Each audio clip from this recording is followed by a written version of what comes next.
lot of our edge because we have these main deck cards like Blasphemous Act that just don't do very much. Mhm. Blood Artist doesn't do enough here. There's not a lot of incremental things going on. All the cards are kind of one-for-ones. Blood Artist doesn't really like to be in a board state where it's not contributing itself. And a card, obviously, Blasphemous Act combo as well as Boris Reckoner. Is it just difficult to combo off because of the amount of removal that Jund has in order to try to execute that combo? Jund has a lot of ways to kill the Boris Reckoner without it triggering, ways including in response to the Blasphemous Act itself. And that Blasphemous Act is going to cost a lot of mana in this matchup because you can't really overextend to the board. Barring with Lingering Souls, you're not going to have 6 creatures sitting on the board. Jund has things like Bonfire, things like Mizium Mortars to wipe the board. Again, making Act cost you close to full price, and you're not going to get 9 or 8, 6+ mana in play. Looks like both players are actually taking a mulligan this game. Drew Levin, obviously a very well-known player on the Open Series, has a lot of success here. Top-aided multiple Opens. Pat Cox also had a lot of success in the Open Series. I believe he won an invitational early on. And obviously a lot of success on Pro Tour too, as a Pro Tour top 8, as a Grand Prix win, several other Grand Prix top 8. So both players pretty established. They know what they're doing. Pat Cox, pretty kind of like a Jund player, plays in pretty much every format, plays in Modern, plays in Legacy, plays in Standard. Very familiar with Jund. Drew, generally he'll just play whatever the best deck is. I think that's a fair assessment. Yeah, played Callblade a lot when it was popular, played Delver a lot when it was popular. Kind of just in that category of, if it's the best deck, I'm just going to play it regardless of what the metagame says. And looks like both players still shuffling, trying to draw 6 here. And like you said, Bonfire the Damned, Mizium Mortars, very good against the deck if they try to overcommit, which the Aristocrats can sometimes do to set up a Blasphemous Act. Pat also has 2 copies of Tragic Slip, which some Jund decks don't actually play. Interesting in this matchup because it's a way to deal with Falcon Wrath Aristocrat. It's huge here, because that is really your trump card in this matchup. And here we see Pat has things like Vampire Nighthawk to slow down your onslaught, your attack in the air, and then those Tragic Slips to actually really kill those Aristocrats. So that could potentially be very big in the matchup. Yeah, and the few times we have seen Aristocrats on camera, it's looked very impressive. This is the one deck though, it looks like it could actually have a reasonable matchup against Aristocrats. Most of the time, I believe we've seen either the Mirror or in the Invitational, we actually saw Ben Friedman playing against control decks with it. Yep. Skirt High Priest on turn 2 from Drew Levin. Not usually a powerhouse in this matchup, just because given the amount of removal that Jund has, very hard to get it active. 3 creatures, and there we see it just dies on the spot. Even that, usually I think there's better targets for Jund, but maybe Pat has either additional spot removal or just doesn't want to take the chance of demons coming out. And here we see Drew playing another High Priest. Yeah. No sack outlet yet, no way to really enable it. It looks like we have signature card, Huntmaster of the Fells coming down here. Again, one of these value creatures that really makes Jund work. Huntmaster, Thrag Tusk, those cards are just very difficult for a lot of decks to deal with. Drew drawing Lingering Souls, which is certainly one of the important cards in this matchup. Looks like he also has a Blasphemous Act and a Tragic Slip in his hand, so has removal, but again, removal is not exactly what you want against Jund, just because all those creatures, like you said, they're value creatures. One for one-ing in this matchup doesn't seem like you're going to be getting much anywhere. Even here, I mean, if Pat even just passes back and flips that Huntmaster, it's going to cause big problems for Drew.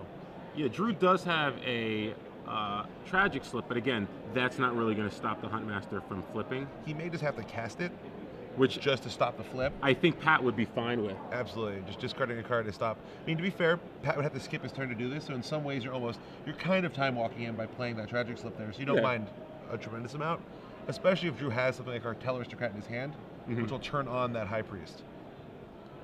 But the question here is, do you actually attack with the Wolf token here? Because again, you're not effectively doing nothing. You could attack, you could pump here. Sure. Even though the High Priest will get turned on if you chump block, he doesn't have another creature that he can actually tap to activate. So it looks like Pat might just be playing Garruk Primal Hunter here. Oh no, he's just going to go in for the maximum Wolf run. At least that's what he's representing. And I like this here. I mean, Drew can obviously double block the Huntmaster if he wants, but not sure how much value he's getting there. I think he has to, though. He has to do that. He still has a Tragic Slip. I don't think Pat cares, though. He just wants that Garruk. I suspect what's going to happen here is Pat's just going to play, I think he has a second Huntmaster in his hand, or he might just play Garruk Primal Hunter. One of those two is going to be following up with this play. I don't think he has any instant speed removal yet. So there's going to trade there. Drew takes 2. And if your plan is to just attack if your plan is to just play either a Huntmaster, second Huntmaster, or a Garruk, do you attack with both creatures, or would you just send in the Wolf? I can attack with both. Although here now he's going to get this second Huntmaster Tragic Slipped, which is actually quite good for Drew. Although Drew does have a Blasphemy Stack, but okay, so it looks like he's just going to here though the Blasphemy Stack isn't going to get him any kind of advantage. He really wants to have a Reckoner in play or some Blood Artist to trigger, and drawing another Tragic Slip. So we'll probably just see a flashback of that Lingering Souls. So do you just hold on to that Blasphemy Stack until you can combo with it? Really, no need to, unless you absolutely need to cast it. Not necessarily, but you definitely want to be getting an advantage. You don't want to just trade your High Priest and Blast Stack for his 2 Wolf tokens. Yeah. Right. Then you're just down so many cards. So again, he has a Tragic Slip. Can't really kill anything and activate the High Priest this turn. Yep. Unless something crazy happens on Pat's side of the board. Kind of expect just maybe an attack here and then a Garruk. That's what I'm expecting. Drew hasn't taken. Drew really wants to draw some kind of smart move like an Orzhov Charm would be the best draw for him here. Get those 5/5s coming out, especially now that this Garruk showing up. Yeah, he needs a way to actually deal with the Garruk. He has Lingering Souls tokens. They're going to be able to attack the Garruk. So he'll do some work there, but again, obviously really just wants a removal spell. Now, does Drew actually have any Orzhov Charms in his main deck? Or okay, so not exactly the same list as Ben Friedman or Brad Nelson. I believe they skewed from, they play 4 copies of Tragic Slip and no Orzhov Charms. I think Drew's playing something closer to what Sam Black played. Okay. Interesting here. I believe he drew. I know he has Lands, Blast Back, and Tragic Slip. Did he draw another High Priest, or does he only have 2 in his deck? He has 4 in his deck. Okay. Certainly could have drawn another High Priest. So we have 2 Wolves and a Beast on Pat's side of the board. Drew contemplating what his next move here is. It looks like he does have another High Priest. So would you Tragic Slip? I guess you don't need to. You could just chump block and then activate. So. The real question here is, do you attack the Garruk with the 2 Lingering Souls tokens? I think you probably want a 5/5, right? Because if you make a 5/5, it's still going to be able to attack the Garruk next turn. You're not going to be able to kill the Garruk this turn. Here, Pat can just draw 3 off that Garruk potentially, which I don't know how big of a threat that is to Drew. I do agree. I think you can't get away with attacking there, just because the threat of the swing back is just too great. Yeah, I actually like drawing 3 here. Just because you have to assume, okay, a 5/5's coming, I need to draw some answer to it, or like some sort of action spell. Well, the 5/5 even is not a very good blocker against a Wolf Run, right? Oh, it no, just trades. But you have to imagine if a 5/5 is getting made, it's probably just going to come after the Garruk anyway. So do you want another 3/3, or do you want to draw 3 cards? If he does that, I mean, so Drew chumps here. Well, Wolf Run. He doesn't need to chump with everything, right? He chumps a creature. He can chump 1 creature. Right. He can make a 5/5. He goes to 8. Now, what does Pat do on his turn? He still has a Tragic Slip, so he can Tragic Slip a token if he chooses to. He can untap. Drew's going to go to 4 here. Is that Wolf Run? Oh, okay. Oh, okay. So you think he's going to activate the Wolf Run at max? That would be. If that's the case, assumption. then he probably is just going to make the Beast token. Then. Okay, so that's exactly what he does. Right. Max pump. And now Drew's going to be forced to Blast His Act. Okay. And unfortunately, once he does that, Garruk Primal Hunter's still going to be sitting here in 3 loyalty. With a Wolf Run in play. Right. So again, still, well, actually no. He can make the 5/5 attack Garruk, then Blast him sack. So he can clear the board. Oh, sure. Sorry. You're right. He can do that. Okay, so that is better for Drew. Then he'll still have the Tragic Slip in his hand. Yeah, so he'll be able to clear the board completely, get Garruk off make a 5/5, attack Garruk. Pat obviously tapped out, so unlikely he's going to draw 3 now. Probably just going to make another 3. Why draw 3 if you're not going to be able to cast anything this turn? So probably just going to make another 3/3 this turn. No, choosing to draw. Choosing to draw. Interesting. I like that as the line for it. I think that is a better use for it. But Drew, why not do it first? Yeah, because play around Tragic Slip. What are we doing here, Drew? So decides to kill a 2/2 wolf. Oh, he killed the Wolf Run Wolf. Right, of course. Otherwise, he was going to draw 6. Yeah. Which somehow we were missing for a second there. Makes a lot of sense there. So, not the worst thing. It's interesting that he would do it. Yeah, why? I guess, well, if you're going to Wolf Run, you draw extra cards. Yeah, that whole line made complete sense once we kind of the Wolf Run interaction with Garruk. Yeah. So, the 5/5 comes into play. At this point, I don't think you really, being at 5 life, I think you almost can't you can't not blast back it, which is really awkward. No, but you can. Yeah, just because of the Wolf Run. Wolf Run's too dangerous. Too good, right? You're gonna maybe you send one of the 1/1s at Garrick and you just hope he didn't draw a removal spell. So Wolf Run's going to be +4. You have 7. So you're going to toughness. 1. If he has a land, you're dead. Yeah. Because when you double block the 2/2, he just pumps that one. Yep. And you only have the 3 toughness to well, you have the 5/5 demon too. You don't have to attack with the demon. But let's say the demon blocks the 3/3. You double block the 2/2. Yeah. So it looks like Wolf runs the 2/2, and you're taking. So Drew sees what's up, kills the Garrick with 1 token, sends the rest of the 8 damage towards Pat's, 7 damage towards Pat, and then just cast Blast of Sack post combat. Tapping some amount of lands. He's tapped out, so it doesn't really matter. So it's more than enough mana. There are 6 creatures, so it's only 3 mana. Yep. And everything goes, and it doesn't look like Drew has much gas left, but neither does Pat. So. Pat just drew 3 cards.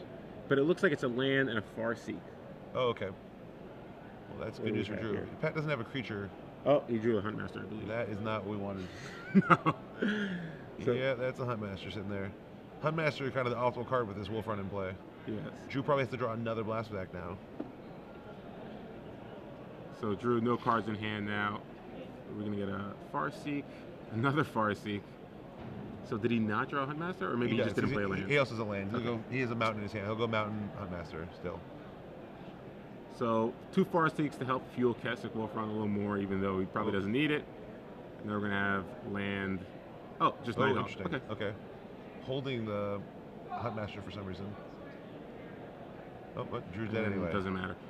All he needed was any creature, I guess. Didn't really care. So Pat Cox wins the first game thanks to Kessig Wolf Run and a couple of Huntmaster tokens. Drew, not a very good start. Again, both players mulligan, but Pat's deck is a little more robust off of mulligan because of those creatures like Huntmasters and Thragtusk, as well as Planeswalkers, which all played a huge role in that game. After the board, Pat has a Grafdigger's Cage, a Bonfire of the Damned, 1 copy of Mizzy Immortals, 2 Slaughter Games, 2 Liliana the Veil, 1 Vraska the Unseen, 2 Underworld Connections, 2 Pillar Flames, 2 copies of Duress, and 1 Rakdos Return. Yep. Now, obviously, cards like Bonfire of the Damned, Mizzy Immortals, you probably expect those cards to come in. They're going to go right into the deck. Along with those Pillar Flames, I suspect. Pillar Flames, again, a cheap way to deal with High Priest, which could, be an issue. Now, Liliana the Veil, obviously not a card you want against the Lingering Souls deck. Vraska the Unseen, probably more of a deck against Esper Control and stuff. It depends but what do you consider? On if Pat knows the sideboard plan. Because Drew's bringing in Sorens and Intangible Virtues. Okay. And given those cards coming in, he definitely wants that Vraska. Mm-hmm. And, this deck was pretty popular yesterday. Depending on how much Pat's done his homework, maybe he will bring in the Vraska just to sort of deal with those enchantments and Planeswalkers. Yep. Underworld Connections not coming in. Duress, again, same thing. You think it's worth it to take a Blasphemous Act or a Sorin? The Blasphemous Acts are getting boarded out. Okay. They're not good against Jund. I expect Drew to go -3 Blasphemous Act, probably -4 Blood Artist is my guess, and even cut some High Priests. Those cards are all pretty bad here. Bringing in the Intangible Virtues, the Obsidats, the Sorens, and the Duresses. Okay. And so Drew has what is that? That's 11 cards he wants to bring in, and conveniently there's 4 Blood Artists, 4 High Priests, and 3 Blasphemous Acts to bring out. Mm-hmm. So we have an 11 for 11 swap. I think that turns Drew's deck into something much more similar to Aristocrats 1 version post sideboard. Okay. The two things kind of converge into the same sort of list. Mm-hmm. More token heavy in this version with this Intangible Virtues than we were with our list in Montreal, but it's the same general plan. But Bonfire is just so good against that plan, though. Wipes off the board, deals with Planeswalkers, and it looks like it's a pretty easy swap for Pat as well. Again, like you said, Bonfire's coming in, Mizzy Immortals coming in, Vraska probably coming in as well, along with 2 copies of Pillar Flame. Taking out the Ground Seal, not very good. Rakdos Return, probably doesn't want that either, and then 1 copy of Liliana the Veil. So probably taking those 5 out for the 5 that we mentioned. Yep. A pretty easy swap, probably. I suspect that after sideboard that it's pretty close to even. Mm-hmm. Just based on my experience playing against Jund at the PT. And the PT list so I played against Owen Turtenwald, who top-aided the Pro Tour with our Team Jund list. Our list, I think, was much better in the matchup against Aristocrats than this list is. Mm-hmm. Had cards like Staff of Nim, which was shockingly powerful in the matchup. Okay. And also Owen had gotten to play 50 games in testing against the deck. Pat here, no idea if he's ever played against it before. That could have some impact. On the other side, though, again, Aristocrat's very difficult deck to pilot. How familiar is Drew with the deck? Reasonably familiar with the deck. I think he's gotten a decent number of games in. Obviously, he's had quite a few just today alone. Yeah. And he played it quite a bit in testing. I know he's talked to Sam a lot about it. Kind of theory crafting. They had dinner together on Thursday night, just talking about the deck and its matchups. Drew did defeat Jund earlier in this tournament as well. He told me. While Sam actually went 0-3 against Jund, which ended his tournament early. So we'll see if Drew could replicate his earlier success, or if the results that Sam saw kind of come back to the forefront here. Yeah, it definitely seems more even after board. But again, those Bonfire of the Dams just seems too huge in this matchup. We've seen how the Miracles can just turn the game around. Having that back-breaking spell, Drew doesn't really have anything as back-breaking that he can top deck in his deck. You know? Certainly true. So again, much more even than game one. Interesting to see how this one plays out. Drew obviously gets to be on the play of this turn at this time. Hopefully he doesn't have to mulligan.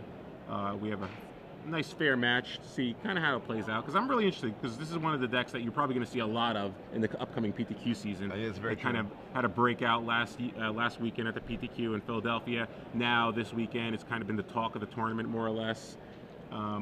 Yeah, we didn't see it very much in the actual Invitational, but I think that was much more due to the legacy impact on the players piloting it. Yeah. Because you see, 4 very prominent players in this tournament in Todd Anderson, Charles Gindy, Brad Nelson, and Drew Levin, all piloting this deck, all going 7-1. Yep. Before running into each other, the 4 of them last round. Yeah, I think the fact that they just got to play this deck, they didn't have to worry about legacy at all, definitely helped them, and it kind of shows you how powerful this deck can be. Everyone's in top 8 contention. Again, you're talking about 4 players that are all in top 8 contention with the same deck. So here we see Drew leaving in Blood Artist, so he did not do my 11 for 11 swap. I'm not sure which part of it changed. Maybe he didn't bring in Duresses, maybe he cut something else. I'll be interested to talk to him after this and find out exactly what his plan was here. Wow. So Pat definitely respects the Blood Artist. Decided to just Museum Mortars that. Blood Artist is a good answer in some ways to Bonfire.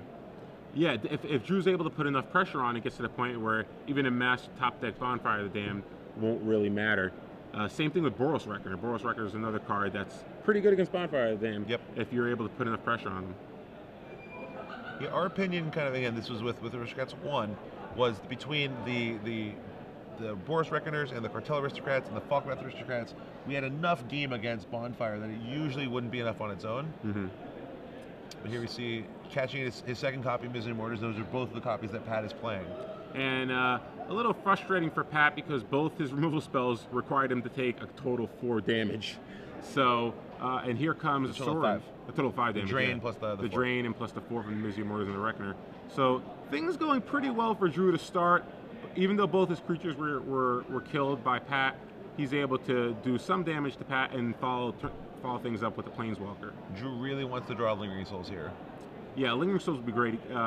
Cast, flashback possibly. And then you get to emblem. Then you start embleming? Yeah, which is, I think, the primary way you get to put pressure on Jund in these sideboard games is that I think you want to start aggressively Sorin emblemming when appropriate. Yeah, because even if they deal with the Sorin, having that emblem out there is huge. It makes each half of your casting of Lingering Souls a legitimate threat on its own. That means you don't have to overextend as much into Bonfire. Yeah. You just play the first half, you have 2/3/1 flyers. That's a pretty big threat for 3 mana. Yeah. It looks like there might be an Aristocrat in Drew's hand. He definitely has a Cartel Aristocrat, which he drew this turn. I think he also has 2 Tragic Slips. It looks like he's going to make another Vampire here. And, yep, definitely a Cartel Aristocrat. I believe he also has a Falcon Aristocrat and a Tragic Slip. That looks right to me, too. I expect we'll see the Falcon Aristocrat then show up right now and swing over for 4 in the air here, but no, it looks like playing Cartel Aristocrat. I guess trying to protect his Sorin. Pat already having that Wolfrun in play. Yep. Probably a little frustrating for Drew. I believe Pat may also have a Tragic Slip in hand, which would go very poorly when Drew sacks one of these vampires that probably pro-green his Cartel Aristocrat for blocking. So, also an Oliviable there in his hand. And again, Pat does have the Huntmaster of the Fells. He can choose to just pass the turn and try to flip it. Sure.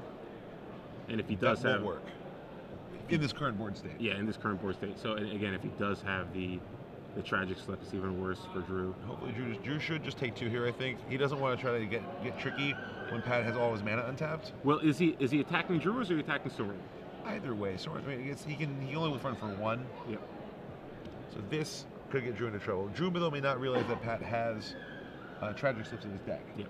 So he doesn't understand what he's opening himself up to in terms of losing an extra creature. But would Pat even cast a tragic slip here, or would he just pass the turn and then just try to attempt to kill the Cartel Aristocrat on Drew's turn, forcing him to sacrifice another creature, and then he can true. tragic slip? True. Slipping the Aristocrat here is the same thing as just later slipping that vampire token. It's Yeah. the same thing. Yeah. Probably just wants to pass the turn and flip. Long day of Magic. Drew doesn't have a black mana open.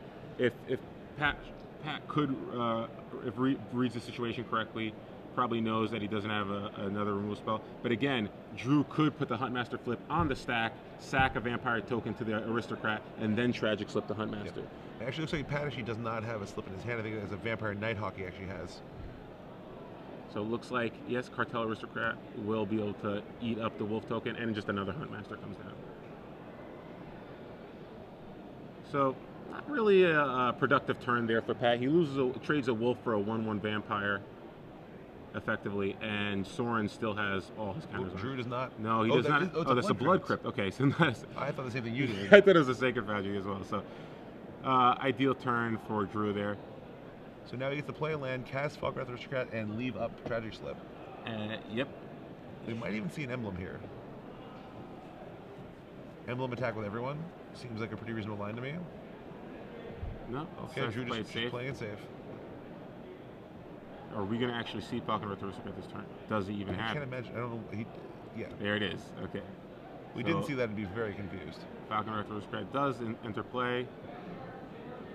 Yep. And it's going to come over alone and swing for 4, dropping Pat to 11. I like this land a lot. So now what Drew can do is Pat attacks both, block them both, and then just slip whichever one gets Wolf Run. Mm-hmm.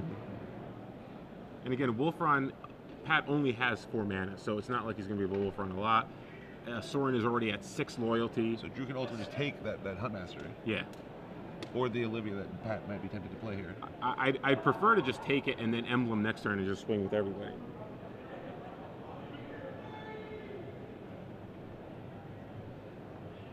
Although, if Pat only attacks with this Wolf, I also like the line of just blocking it. Yeah, why not? Same play as last turn. Pat may have now drawn Tragic Slip, but again, he's saving that for the Falkwrath Aristocrat, certainly. But that is that top card in his hand. That Soren is starting to become a real problem. Is he going to be able to flip the Huntmaster next turn? Is he going to try to just pass the turn here? I actually like these plays of Pat for trading his wolves off for those vampires, because otherwise when that Soren emblems, it's going to get a little out of control. And gain a lot of life for Drew. Yeah. So here he's going to trade without the life gain. And he does just pass now. Drew going to go ahead and then slip that Huntmaster. Yeah, so Drew has to slip there. And Pat might just, if he doesn't have an instant, he's in a lot. Oh, there's definitely tragic slip. He does have a tragic slip, so. He'll slip that Aristocrat back then, leaving Drew with just the 2 creatures. He could go ahead and wait, but no, we're going to do it right now. Yeah. So Pat, again, can't know that Drew would have a second tragic slip there. Probably would have played a Nighthawk had he known, but again, not much you can do there. I think it might be emblem time. Although, leveling up and just getting that ultimate ready, also pretty powerful here. Looks like another vampire's coming, trying to get the ultimate. I like this line by Drew. Playing a little slower to say, okay, you can't play any more creatures. Yeah, Pat, and Pat doesn't have a lot of mana in play. I mean, he doesn't have to worry about a Bonfire. Obviously, still an issue somewhat, but not even that bad. Bonfire will kill 2 vampires and take 2 loyalty off, or 3 loyalty off of Soren, but wow, that's just gonna get ultimated. And I gotta say, Pat has Drew an Underworld connection. Yep. So it looks like he did board an Underworld connection. Is that mostly just because he wants to try to be the control player in this matchup? Yeah, and I think that actually does make some sense. I like that as a sideboard option for him. Mm-hmm. I know we didn't mention it when we were talking previously, but it does make sense. Maybe just not bothering with Pillar Flame. He may not have realized how sort of aggro tokeny Drew was going, which makes the connections a little bit worse. Yeah. Pillar Flame, probably not. I'm not sure what he boarded in or not, but obviously Pillar Flame, definitely something you want in this matchup. Oh, That's the way that does it. What? Well, That might be a little awkward. thank you for your vampire. Oh, I don't think Pat had any really other plays. I mean, he was in trouble no matter what he did, but like, okay, well, that's unfortunate. Ooh, And, wow, what a draw from Drew. Wow. So everything's coming over. Aiding him. I'm actually not even convinced that's better than just embleming, to be honest. I think embleming was actually just going to make him chump with the Olivia, and then you got to keep. Right, Oh, this is doing nothing now. Bonfire for 3. And Pat's still just dead on board. Drew will just save his 2 aristocrats, let everything else go, and then just kill him on the swing back. Looks like he's gonna ping something. Oh, he wants to make it survive the bonfire. Yeah. That works too. And then Falcon Wrath Resurrect and gets saved. By the cartel aristocrat. Yep. So it doesn't really matter. Drew just missed a counter on his Yeah. cartel aristocrat. Just pointing that one out. Just So, the needle a little bit later. A little loose, yeah. I mean, when they're dead on board, it's hard to Don't think it critique too matters. much, but any little needle for Mr. Drew Levin. Got to keep his ego in check here. So yeah, some interesting lines there. Again, you felt he should have been a little bit more aggressive with the emblems, probably. I actually think the way the game kind of matured, I think he may have had a better sense of that than I did. Just because Pat was resource constrained, Yeah. there's just no reason to overextend there. And I like Drew's line a lot. And it looks like we got an update on another match. Todd Anderson, I believe he lost his win in. Yep, He's I believe Elliot Wolcheski. He was sitting at 8-1, was forced to play it out in the last round, and he lost, dropping down to 8-2. Elliot Wolcheski now should be a lock for top 8. He is 9-1, has 25 points. 25 points. That leaves 2 aristocrat players still in contention: Drew Levin and Brad Nelson, both of whom have to win this round to make it in. Just because of the way that the standings broke, Brad Nelson, despite being X-1, could not draw. He is playing against, I believe, Jonathan Gonos on table 4, probably also in the feature match area somewhere. And you can see Brad right there behind Pat, standing up. Unclear if he was victorious. He's holding the slip, probably means that he won. Suggests that Brad likely into the top 8 with this same deck as Drew Levin, although a slightly few card different version. Oh, I'm sorry. I think both players were 8-0-1. 8-0-1, yes. Yeah. So Todd actually falls to X1-1. Yep. So Todd now has. He definitely has a chance. Oh no, sorry. Todd was X1-1. He's now X2-1. Yes. Yeah. He and Drew both drew last round at X1. Yep.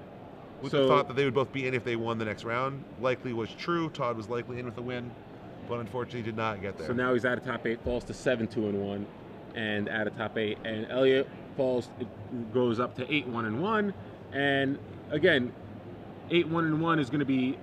You might have one person, a couple of people at 8-1-1 who don't make top 8 at this tournament. It's possible one person will not make it. I do want to jump back in here. So we see both players going back to their sideboards, doing a lot of thinking. This is something I think is important to do in matchups where you're not completely sure what's going on. So Pat here is learning as he plays. Yep. Saw some new cards out of Drew. Saw Sorin, for instance. Maybe he didn't expect that, and now might be reconsidering, for instance, those underworld connections. Maybe he wants to go into some more controlling, more removal-oriented build, those Pillar Flames. Maybe he's bringing that Vraska now. Maybe he didn't have that in for game 2. A lot of possible angles that Pat could be going here. I definitely think Pat is rethinking his strategy now that he saw what's coming out of Drew. Do you think this is mostly posturing from Drew, or do you think he's actually changing up his board now being on the draw? Being on the draw certainly could change things. It's maybe now like something like Blood Artist a little bit worse. He doesn't have that extra turn window to cast it, so he's playing his threats, and then he gets bonfired. He hasn't had the turn yet to kind of take one off and play the Blood Artist. I can see that card being a little bit worse on the draw. Maybe Duress gets a little more important on the draw. He wants something to be able to do on turn 1, perhaps. You know he's not going to be really quite as aggressive. But again, how bad is Blood Artist in this matchup? Because again, obviously it's an 0-1, but if you're able to play it after you do a lot of damage and you put Pat in a position where he has to bonfire, he has to Mizia Mortars, it's actually not a bad way to burn Pat out. I agree with you there. I just think that with this configuration, it's not as easy to do a lot of damage. Okay. You don't have cards like Champion of the Parish getting in for early damage. Typically, going, and Pat has cards like Huntmaster, where he's gaining life and gumming up the ground. Yeah. So a lot of the times, like you're gonna get to turn 5, turn 6, Pat could easily even be at 20 or 22 life still. It'd probably be very hard for him to be much below 15. Yeah. And so, I think Blood Artist fine card that you draw it in the late game and you want to kind of lock up a board where you're ahead. Good if you draw multiple Lingering Souls, most likely. But those are cards that are kind of already good on their own. And so I think it makes sure maybe your good draw is better. Yeah. But it makes your mediocre draws bad. Okay. Yeah, it makes total sense. And yeah, you're probably right. It's going to be tough for Drew to be hyper aggressive in this match, particularly being on the draw. Yep. Pat can sort of get this start where he just gums up the board too much and actually gains life at the same time. So interesting to see how this game plays out. Both players didn't have the best starts in games 1 and 2. Pat obviously really wants to go turn 2 Farseek, which I think is sort of like the namesake card for Jund. Really, the deck looks so much worse without a Farseek. Drew Levin now going to 6 on the draw. Pat doesn't look thrilled with his hand just from his body language. My guess is he kept a reasonable hand, nothing too outstanding, but I've been known to be wrong about body reads before. It could be one of those hands where it's a reasonable hand, but if Drew comes out of the gates very fast with like a Lingering Souls and a Sorin, maybe it's not that good. It could also be one of those kind of 2-mana Farseeks. Yeah. Where he needs to draw the extra land, he gets 4 drops going. It could be a little bit of an expensive hand. Yeah, it could be a lot of those sorts of, like, I think a lot of those marginal hands which are keepers, but not slam dunks. Yeah, he has a, you know, Thragtusk, Garruk. He has some high-end cards, Bonfire the Dam. If you have one of those hands where it's like Farseek, Garruk, Thragtusk, Bonfire, 3 lands, I mean, you probably keep that, but hesitantly against an aggressive deck, you know, which Drew's deck can be. So interesting to see what Pat's hand actually turns out to be here.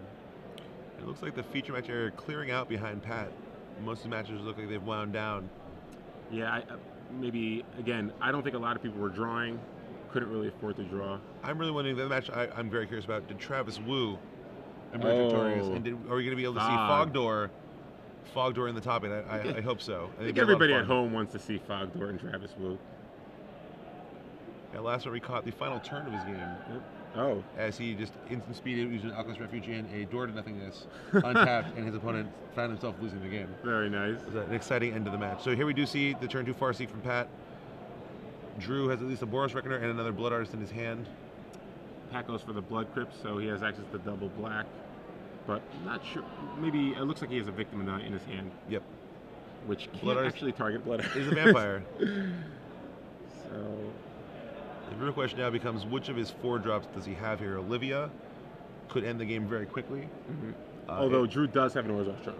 So he does have one of his few answers for a Olivia. And Olivia really is one of the trump threats out of Jund. It can single-handedly win the game if you just leave it alone for even a few turns if you don't have one of those removal spells. And Drew's deck doesn't have a lot of ways to get it. Oh, wow. Pat with no play. No play. My guess then is he probably has multiple 5 drops. Because why else would he have kept his hand? Or multiple removal spells. Yeah, it could be one of those Bonfire, Thragtusk, Garruk hands that we discussed. Likely, especially with the Farseek, you know, because why else would you keep that hand? Looks like he has Abrupt Decay and either Mortars or Bonfire. In game 2, we saw him playing the Mortars aggressively on turn 2 to kill that Blood Artist. So would he have done the same thing here? Not sure. Maybe he's rethinking all his lines because of this token strategy. And he also has more mana now, so maybe he thinks, oh, I'll be able to, because I'm on the play and I Farseeked, I'm going to be able to much more aggressively use my Mortars on its kicked mode. Yeah. Or overloaded mode. So Pat does use the 1 Abrupt Decay in his deck to deal with the Boros Reckoner from Drew. Oh, and it looks like that is Mortars. Lysian Mortars. Okay, so here comes the Thragtusk. Thragtusk, yes, sir. So Pat Cox finally gets to connect the Thragtusk to the board. Very important card in this matchup. Gains life. Very robust threat. Difficult for Drew to deal with sometimes. Drew has a Lingering Souls. And does not have a 4th land to play that Sorin in his hand. Although we do see Wolfrun already playing again for Pat. Yeah. Making Sorin a lot worse. Huge for Pat. So, and we also know there's a Lysian Mortars. Doesn't have a 3rd red for the Overload just yet. But it looks like he might have drawn a Dragon Skull Summon. Yep. So. Are we going to see overloaded Lysian Mortars, perhaps? I think there's no reason to do it right here. I'd rather just wait a turn, let Drew get a flashback on Lingering Souls, get a little more value out of it. Drew's not really. Oh well. Although Pat, you do lose more damage to Blood Artist, though. Sure, but I don't think you're really that. When you're at 20, you don't really care about that one as much. Although I don't think this is necessarily, especially if he has another one in his hand, this seems perfectly fine. I think if Drew did install on land, maybe it'd be different. But I think with the Wolf Run in play and 6 mana, he's just going to start trying to be aggressive as possible and putting Drew on the backpedaling. Drew which doesn't isn't a good opposite place at, for Drew's deck. not where what he wants exactly right now. So rather than flash it back, he cast another Lingering Souls from his hand to maximize his mana for the turn. Now, are we going to see Pat Cox just go all in on Wolf Run on this Drag Tusk, or is he going to commit more to the board? I mean, I don't think that's unreasonable. We can't quite tell what's in his hand. If he doesn't have another threat, I like just putting the damage. So he does not do so that. he's So definitely probably playing another creature. So 5 comes over, dropping Drew to 9. Maybe an or no, Olivia. he definitely gains some life off the Blood Artist. This is an Olivia. I think we're going to be It's definitely moving a on. 4-mana spell. And it is, in And fact, it Olivia. is, wow. Oh, So man. very powerful card. Pat just had it all this game. And obviously Drew stalling on 3, not helpful. Yeah. But even if Drew had lands this game, it's gonna really be hard to tough. come back from this. It's going to be tough. Soren really doesn't do much right now. He does have an Orzhov Charm for the Olivia, but he's going to have to take 4 damage. And again, Kessig Wolf Run and Thragtusk are threatening lethal. Yeah, that's 9. So he'd be dead to a land at that point. And fighting on valiantly. So Goes to 10. Dead now to a land unless he holds back his 1/1 to chump, which he probably will. and And he has a flashback. Oh, flashback. right, he is that at least. So he's not dead. In fact, he'll get to trade. He'll get to trade. Yeah, he'll get to trade. He will take a lot of damage, but he can trade here unless Pat has a Bonfire of the Damned in his hand. We do know he has some red spell. I think it's maybe a Mizzing Mortars number 2. Any red spell, though, will be enough right here to really punch this thing through. Now, would you cast the Mizzy Mortars, or would you just trade with all 3 tokens? I would and then cast it pump? here. You just cast it? Okay. So when he cast the first one, I wasn't such a fan because Drew didn't actually have 3 power in play. Yeah. Here he's actually threatening to trade with your Thragtusk, and there's just no real reasons. Oh, maybe it's just a Pillar Flame. Same effect though. Again, just yeah. Okay, so it is the Pillar Flame. Now Drew can't trade the Thragtusk, and Pat will still be able to make the Thragtusk an 8 power. So unless something really strange happens here, I think we're going to see Pat Cox victorious, going to 27 points. Not necessarily. I mean, Drew still has that opposite eye. If he draws a land, he can play opposite eye. That's gains 2 life there. He could trade with the Thragtusk. It'll soak up 5 damage.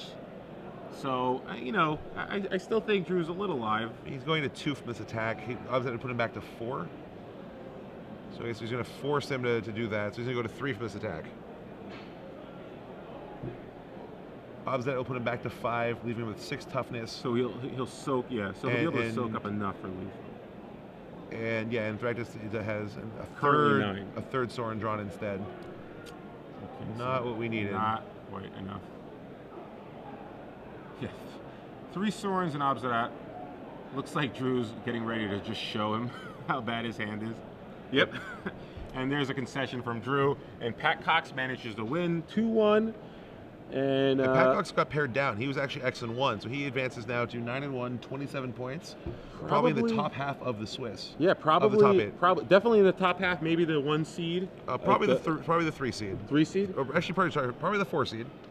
Assuming that Graham Lansford and Jake Humphreys, who were both at 25 points, assuming they drew. Oh no, they couldn't. They both got pared down. Yeah, so I think Pat still has the potential to be the 1 seed. Either way, he's going to be at the top of the bracket. He's going to have the ability to. I think he'll probably be the 4 or the 5. Really? Well, there's all the X1s played. So Oh, that's right. Yeah, everybody everybody played. Yeah, That's right. So there's a ton of 27 points. Yeah. So I think he's probably actually going to be the 6 or 7 seed, is my guess. So either way, he definitely made definitely making the top 8 here. Another Open Series top 8 for him. Very impressive. Drew Levin will have to settle for either.